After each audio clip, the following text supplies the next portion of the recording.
지금 그 윤석열 그 직무 배제, 정당성 판단, 집행 정지 심리 시작이 되었다. 제목에 이 기사가 나오고 있습니다. 그래서 이 말은 뭔가 하면 윤석열을 직무 배제, 즉 직무 정지시킨 부분이 옳은지에 대해서 그 효력을 취소하는 가처분 신청에 대해서 심리가 시작됐다는 겁니다. 그래서 흔히 가처분 신청이라는 것은 사안이 긴급하고 중대할 때 법원에 본안 소송에 이렇게 하려고 하면 몇 년, 몇 달씩 걸릴 수 있어서 그 사안에 대한 바로잡는 기회를 놓칠 수 있으니까 일단 가처분 신청을 해서 긴급하게 총장의 직무 정지에 대해서 명령을 내린 추미애의 지시에 대해서 효력을 정지해 달라라는 가처분 신청을 지금 행정법원에 한 거죠. 그래서 서울행정법원 형사4부 조미영 판사가 윤석열 측의 변호인과 그리고 또 법무부 추미애 측의 변호인을 이렇게 앉혀놓고 지금 이 문제에 대해서 심리에 들어갔습니다. 본안 소송이 즉 윤석열이 낸 효력 정지 취소 소송이 본 소송입니다. 이 소송은 1심, 2심, 3심 대법원까지 가려면 아마 내년 7월 말까지 윤석열 임기가 끝나버리겠죠.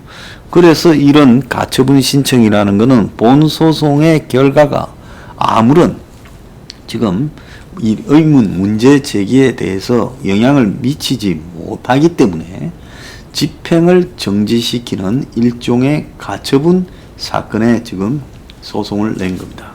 그래서 추 장관의 직무 배제로 윤에게 회복하기 어려운 손해가 발생한 것이 맞다 하면 가처분 신청이 받아들여져서 직무에 복귀하게 될 거고요.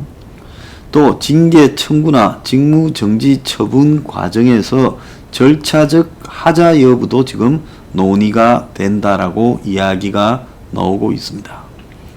자, 윤 측은 법원에다가 이 사건의 직무정지의 핵심인 재판부 분석 문건이 검찰의 소송 전략이고 법무부 감찰위원회에서 사실은 윤을 갖다가 징계를 갖다가 할 때 거기에 필수적으로 감찰위원회를 거쳐야 되는데 그걸 갖다가 선택으로 할 수도 있다 라고 바꿔버리면서 추미애가 감찰위원회를 거치지 않고 지금 한 것이 행정 절차 위반이다라고 한 겁니다.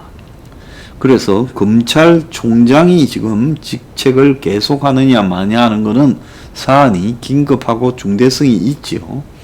그래서 재판부가 빠르면 오늘, 늦으면 내일이라도 지금 이 신청을 결정을 내릴 것이고 재판부가 윤의 가처분 신청을 받아들이면 총장에 복귀해서 그 다음에 이제 정권이 정식으로 징계하는 부분에 맞서 싸우게 되는 겁니다.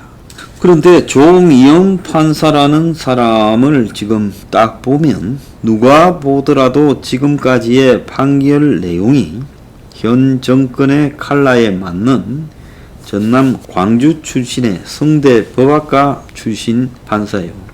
이 사람의 판단과 집행정지에 대한 판결이 별개로 진행될 거다라고 기대를 가지는 보수층의 시각이 많습니다. 제가 생각할 때는 이 판사에 기대하는 것은 좀 기대난이라고 보고 있고요. 만약에 이 판사가 가처분을 받아들여서 윤이 복귀하게 되면 아마 이 정권이 윤한테 굉장히 크게 공격을 당할 가능성이 있어요. 이후 과정에서도요.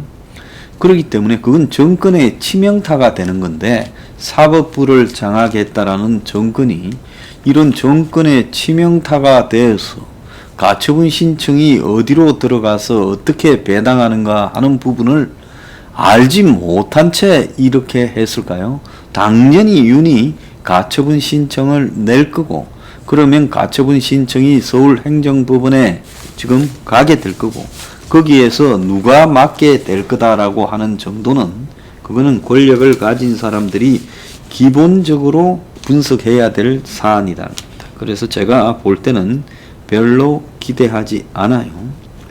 자, 지금 이번 주 오늘 가처분 재판이 진행되고 있고 내일은 감찰위원회가 열립니다. 그리고 수요일 날에는 이제 징계위원회가 열려요.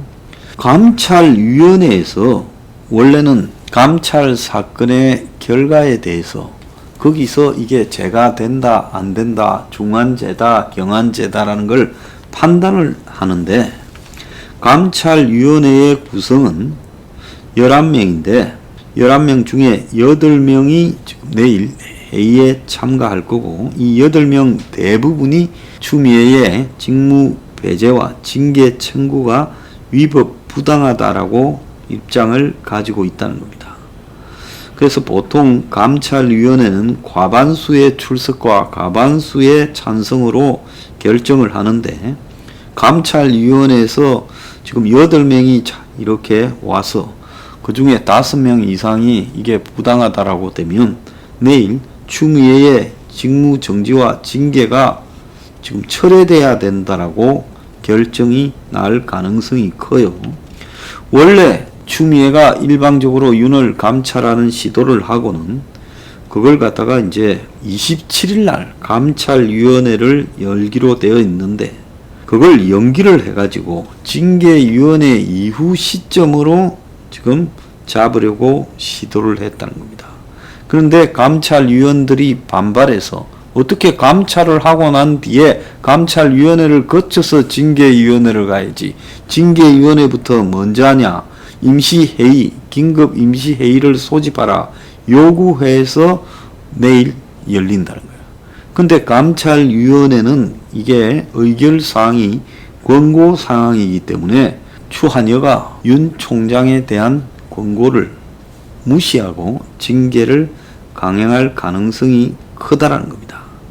그래서 추가 의무적인 사항이었던 감찰위원회의 자문을 최근에 감찰 규정을 개정해서 그야말로 이걸 갖다가 참고할 수도 있다라는 식으로 만드는 것도 결국은 위법이다.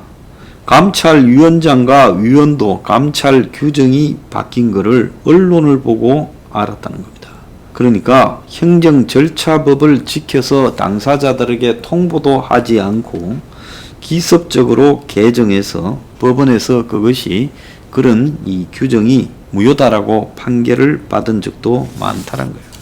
중요한 것은 윤을 지금 감찰했던 검사가 이 징계 부분에 대해서 법 위반이 없다라고 결론을 내렸다는 겁니다. 법무부 감찰 담당관실에 파견 근무 중인데 대전지검검사로서요.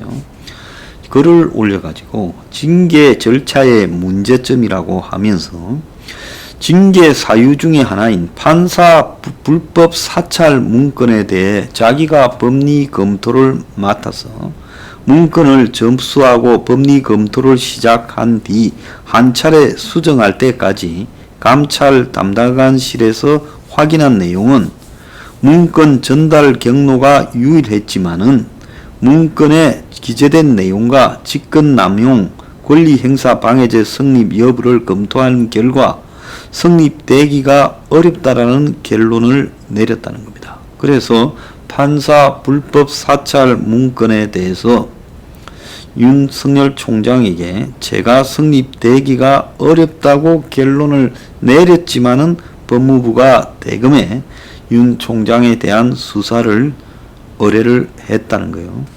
그래서 자기가 작성한 보고서 중에 수사 의뢰와 양립할 수 없는 부분은 합리적인 설명도 없이 삭제돼 버리고 추한여가 윤 총장을 수사하기 위해 담당 검사의 의견을 묵살하고 보고서를 편집했다는 겁니다. 자, 여권 일각에서는 윤이 대선에 못 나간다라고 출마 자격까지도 일삼고 있는데요. 그러면 왜 갑자기 윤을 제거하는 쪽으로 돌았을까?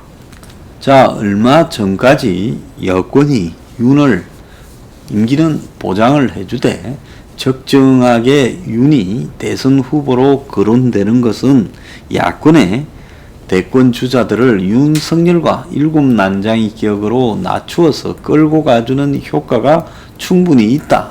나쁠 거 없다라는 입장을 유지해 왔습니다. 그런데 갑자기 지금 윤석열을 제거하는 쪽으로 들어가는 부분은 최근에 지금 여권 내부에서 권력 투쟁이 좀 생긴 거 아닌가.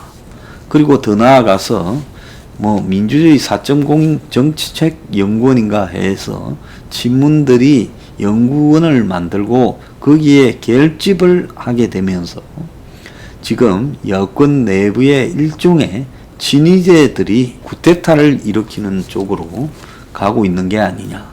그 부분은 뭔가 이렇게 하면 양정철 등이 끌고 가고 있는 지금 임기 말 구도에 대한 그림에 대해서 친문 내부의 핵심들이 문에 지금 지시를 받고 사실상 그런 쪽을 뭉개버리면서 이 친문들 핵심들이 자기들이 판을 새로 짜는 쪽으로 가게 되는 과정에서 지금 윤석열을 제거하고 양정철을 이 책임을 물어서 내보내는 과정이 다시 진행되고 있는 게 아니냐. 물론 양정철은 관직을 한 바가 없습니다만은 최근에 노영민이 바뀌고 양정철이 비서실장으로 가게 될 거다. 마지막 문의 비서실장이 되어서 테러를 열어줄 거다라는 이런 시각들이 많았어요. 근데 이 부분에 대한 친문 내부의 반격이 시작되었고 손혜원이 지금 요 근래에 유력 인사가 문을 팔아서 잘못 전달했다라고 굳이 말한 것도 제가 생각할 때는 문의 의지와 무관하지 않다라고 봅니다. 양정철 라인을 지금 제거해서 그야말로 문에 더 충성을 바치는 친이 세력으로 여권 내부를 갖다가 재정비하는 과정에서 윤석열을 여기서 정리하자라는 상황이 된 거 아니냐. 저는 그렇게 생각합니다. 일종의 원전 수산이 또 지금 옵티머스 라임 수산이 하는데 이런 수사 부분들은 이 정권이 얼마든지 컨트롤할 수 있고 이것보다 더한 삼바 수사까지도 깔아뭉갰는데 이 수사가 뭐라고 못 깔아뭉개겠습니까?